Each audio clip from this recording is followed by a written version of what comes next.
Hi Taurus, welcome to Amihan Tarot. Ito ay general reading. Pwede kang makarelate, pwede hindi. Kunin mo lang mga message na para sa'yo. At alalahanin mo, nagabay lang to. Nasa sa'yo pa rin ang desisyon kung paano mo i-apply sa iyong sitwasyon. Para sa mga napadaan sa aking channel, please subscribe, pakita notification bell, at share, like, comments na rin. Taurus, nagpapasalamat na rin ako sa mga sumusuporta at patuloy na sumusuporta sa aking channel. Nakikiusap at favor lang din na kung may ads na dumaan, please wag nyo na pong skip para isang malaking tulong po kasi yan sa akin. So, thank you Taurus. Ito ang yung reading. Universe, ano ang mga paparating na energy or message kay Taurus this week? Ang iyong overall energy, 6 of Swords. Challenge to the Judgment card, focus, the Fool. Ang iyong blessing, 8 of Wands. Ang iyong future energy, the Hierophant. Ang iyong outcome, the Wheel of Fortune. Fast movement. May paglipat. Parang mabilisan or transaction na mabilis maa-actionan. Kung meron kang ina-applyan or kung meron kang gustong puntahan, eto na. Pasulong ka na talaga, Taurus. Project man, business, or pag-abroad. We'll see. Ang iyong overall energy, 6 of Swords. Kaya nga sabi ko may paglipat. Natural na lilipat or magta-travel ka. Or gusto mo lang maging payapa this week, kaya may pupuntahan ka. Sa tingin mo yung pupuntahan mo is magbibigay ng pagiging calm. Siguro marami kang tinrabaho or naging busy ka recently. So this time gusto mo naman ng relaxation.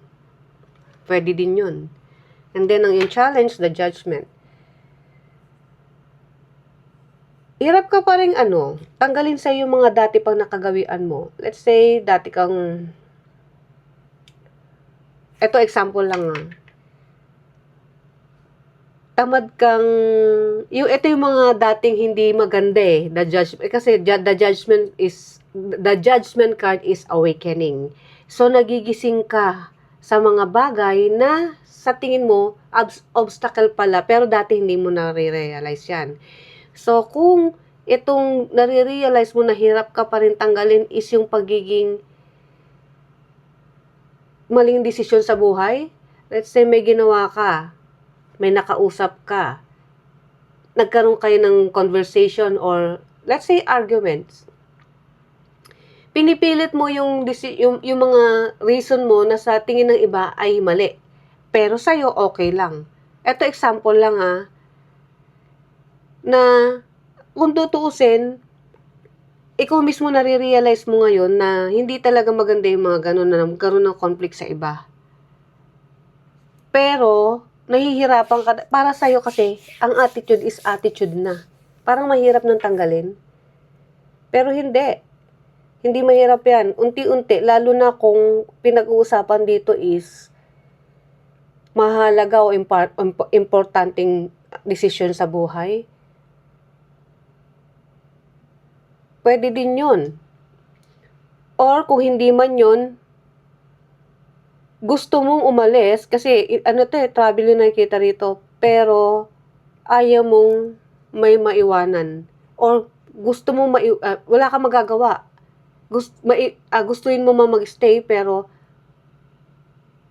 ang pinag-uusapan dito is yung sarili mong, let's say, trabaho, career, kung saan ka mag-i-improve. Pero yun nga, ang challenge sa'yo is paano naman yung mga taong maiiwanan ko. Well, maiiwanan mo lang yan dahil para sa kanila. Maiiwanan mo yan dahil sa future nila or para masuportahan sila kung sino man to. Kasi kung sakit tingin mo, yung trabaho na meron ka ngayon or business, career na meron ka is parang average lang, hindi ganun masyado maka-support or hindi enough, ito na yung time na kung meron kang opportunity, gawin mo. Yung lungkot, isang tabi mo muna yan. Kailangan mo maging matapang o matatag. The Fool. Ito raw ang focus mo. Ang iyong new beginning. Eto na, hahakbang ka na. Susulong ka na kung saan ka pupunta. And the Fool is also a travel. Kaya nga sabi ko, ang daming travel dito eh. Six of Swords, Eight of Wands, the Fool, Wheel of Fortune. So may paglipat nga. Ikaw ready ka na physically, pero yung mind mo, hindi pa. Kaya nga sabi ko, aalis ka pero may lungkot. Aalis na mag-a-abroad or aalis ka sa trabaho na meron ka. At may maiiwanan ka ng mga kasama mo na naging pamilya na ang turing nyo sa isa't isa. Pwede rin yun. Ang iyong blessing, Eight of Wands. Alam mo yung pagiging risk taker mo, yun yung blessing sa'yo. Kahit na may lungkot, hindi mo iniisip na kung magiging fail ba tong pangarap ko, hindi ka takot. Ang iniisip mo rito is yung tagumpay na pupuntahan mo dahil gusto mo nang matanggal o maalis sa stock or average na kinikita lang. Hindi ko nilalang, kaya lang, pag may pangarap ka, di ba, isusugal mo yung pangarap mo o isusugal mo yung sarili mo para sa pangarap mo. At yun ang blessing mo. Hindi ka natatakot. And the near future na energy, the Hierophant.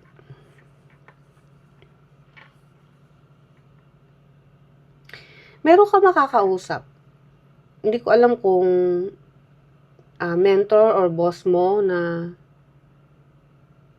dati mo siyang nakilala o dati mong kaibigan. I don't know kung ito ay konektado sa reading na ito or sa energy na ito. Dahil kung sino man ito, parang siya yung magiging daan eh, kaya ka makakalipat. Meron kang mentor or dati mong boss or dati mong nakakausap na bibigyan ka ng trabaho or siya yung magiging daan para sa susunod mong trabaho. Or meron kang trabaho na ngayon, kung sa kasulukuyan may trabaho ka, meron kang trabaho na dati mo ng trabaho, ngayon binabalikan mo lang. Pwede rin yun. Kumbaga, ito yung dating boss mo, kinontak ka, ngayon hindi ka natatakot, sa tingin mo, why not? Gagawin mo. Kasi yun ang nakikita ko in the future. Either or kung saan ka pwedeng i-apply mo yung sitwasyon mo. The Wheel of Fortune is travel. Literal na magta-travel ka. At sabi ko nga, susugal ka. Taking a risk. Ano man yan, wala kang pakialam, gogora ka. Maglalakas loob ka. Okay, now, i-clarify natin yan. Six of Swords, ang iyong overall energy.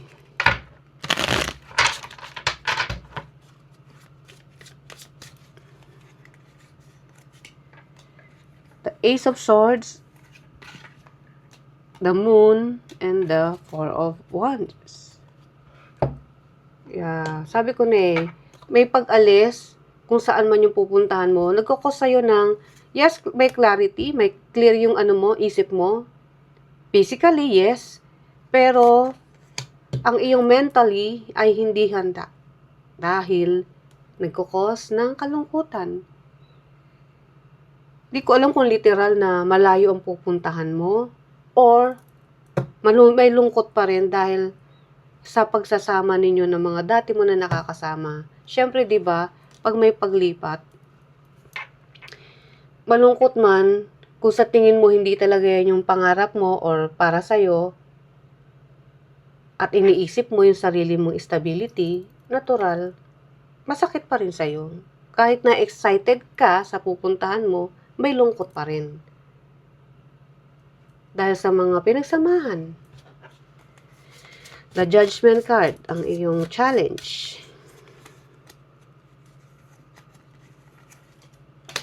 King of Pentacles, Six of Swords, see? Ito yung energy mo ngayon, Six of Swords and the Two of Swords. Oo. Nalulungkot ka. Alam mo yung gustong-gusto mong umalis pero merong kabig na ayaw. Ayaw kasi, yun nga. Napamahal na sa'yo to kung ano man yung current na trabaho mo. Kahit pa paano, nagbigay suporta rin sa'yo financially. Dahil, ikaw yung taong hanggat makakapagtyaga sa isang sitwasyon, pagtsatsagaan mo. Dahil ayaw mo nung taong nasasayang lang yung oras mo nang wala kang ginagawa. Gusto mo, may silbi bawat araw sa'yo. Okay, ang iyong focus, the Fool. Kaya, kahit na desidido ka na, mayroon pa rin may konting, hindi naman ayaw, pero parang ganun. Pero still, desidido ka pa rin. The Judgment, akala ko the Judgment, no? Six of Cups, and the Knight of Wands. Diba nga sabi ko, magte-take ka ng risk, susubok ka talaga, at napaka-determinado mo, gagawin mo lahat, para na rin sa future mo. So, nakapag-isip ka na talaga. The Judgment card, and the Judgment card dito. Yung awakening mo, yung realization mo, na kailangan may maging action ka, hanggat maaari, hanggat maaga. So, yung binibigay na opportunity na chance, yan ay pagdidesisyonan mo. Yes, nagkaroon ka ng magandang memories dito sa iiwanan mo. But memories is still a good memories. Yun na lang ang iisipin mo. At ang importante sa ngayon is yung mga opportunity na dapat mong i-grab. And then, ang iyong blessing, Eight of Wands.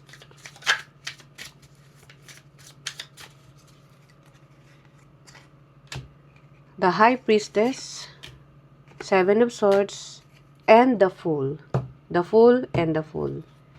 Taking a risk, diba? Yan yung mga, blessing mo eh. Kasi alam mo kung gaano ka, pagdating sa strategy, isa yan sa mga gift sa'yo ni God. Yung pagiging mautak. Kahit na, di ba may mga taong agresibo pero napapahamak. Pero sa'yo hindi. Marirealize mo dito, maybe in the future na tama yung decision na yung paghahanda na ginawa mo.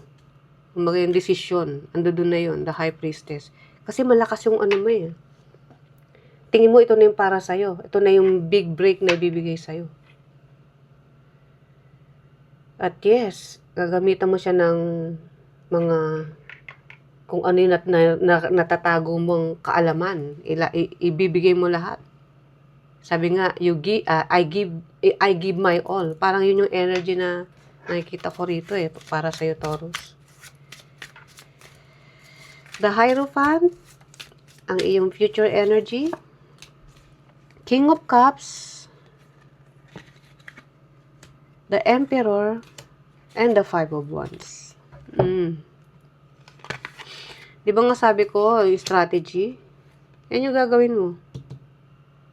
May mga pagsubok man na hindi mo alam sa pupuntahan mo, you don't care. Basta sa'yo, ito yung binibigay na opportunity sa akin at feel na feel mo dahil mukhang big break mo ngayon. Confident ka, yes. Walang pwedeng humadlang. At kayang-kaya mo. Ando dun yung pagiging confident, yung pagiging masculine energy mo.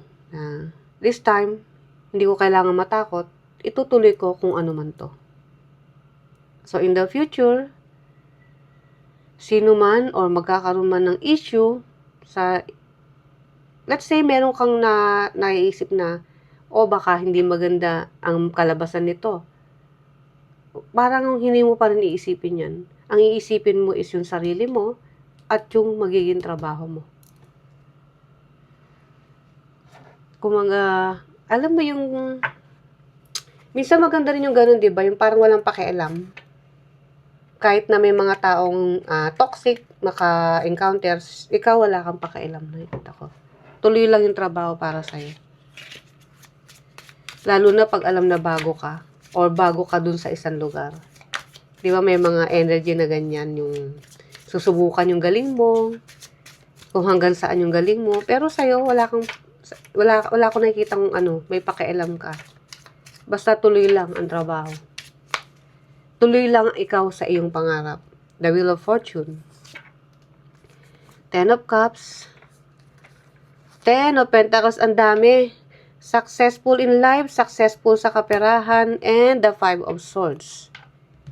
Ingat lang sa mga taong magiging inggitera or kasi 5 of Swords is baka mamaya sa sobrang walang pake mo, kasi nakikita ko yun at sa sobrang determinado mo, maging iba ang impression ng tao sa'yo. Yun lang naman, pero hindi ko nakikitang major problem yun.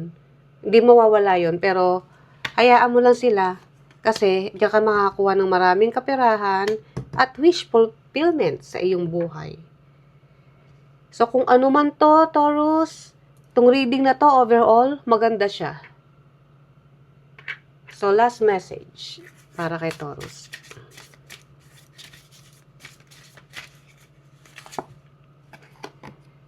Deservingness. You are beloved child of God, like everyone else, and you deserve to receive the support that will allow you to focus upon your divine life purpose. Diba, may life purpose ka nga, yan na, parating na. Even if you can't yet recognize your lovable qualities, trust God and the angels can see how amazing you truly are. Yes, you are, Taurus. You're so amazing. At nakikita ko yan dito. So, Taurus, ito ang iyong reading. I hope nagustuhan mo. See you ulit sa mga susunod pa nating reading. Bye!